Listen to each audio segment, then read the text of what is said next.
вашето мало парче земја. Ви било дадено парче земја.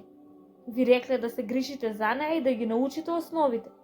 Како да ја орате, да ја наводнувате, да ја ѓубрите, да ја превртувате почвата, да ја обновувате и да ја оставите да одмори. Да ја сакате.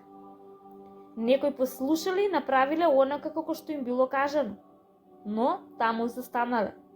Мислеле дека знаат се и не посветиле време да научат повеќе. Некои дури и не послушале што им било кажано. Постапиле како што сметале дека е најдобро.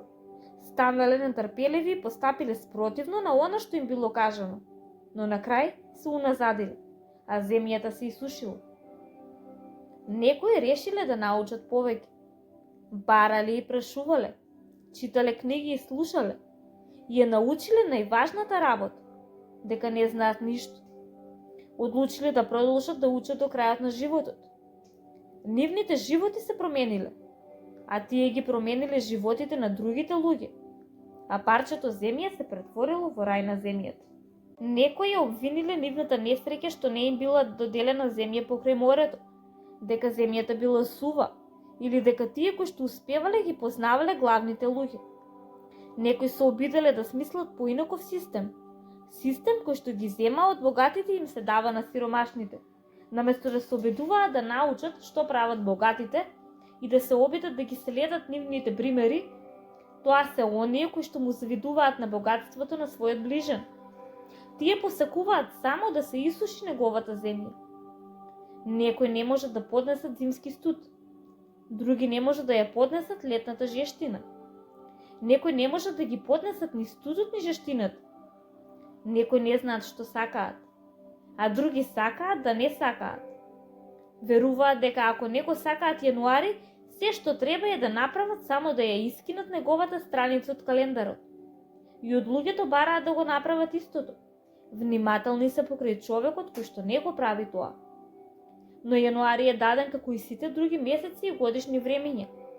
Има време за сеење и време за жнеење, време за полевање и време за садење. Почитувајте ги правилата и грижете се за своето парче земја. Ако го пикате носот ке сосадот, вашата земја ќе се исуши. Вашата единствена задача е да го негувате тоа што ви е дадено за да стане поголемо и подобро. Така делува универзумот. Така што не раснеле ќе овене и на крајот ќе умре. Добриот земјоделец знае како да чека и како да има верба, но прво и најважно, знае како да посее. Тоа е нешто што го научил со тешка работа и премногу грешки. Вашите грешки се вашето искуство и мора да учите од нив. Плашете се од стравот од правење грешки. Секој кој избегнува неуспех, избегнува и успех. Прво, прекумерено ќе ја полевате земјата, ќе садите во погрешно време, ќе заборавате да кастрите, ќе испостите земјата, нема да ја сакате, ќе се жалите и ќе ја оставите незаградена. Мислете на неа како на скала. За секое скалило на кое нема цврсто да згаснете ќе паднете две. Само внимавајте и не дозволувајте дните да ви одминат. Не дозволувајте животот да ви одмине. Секој ден е дар.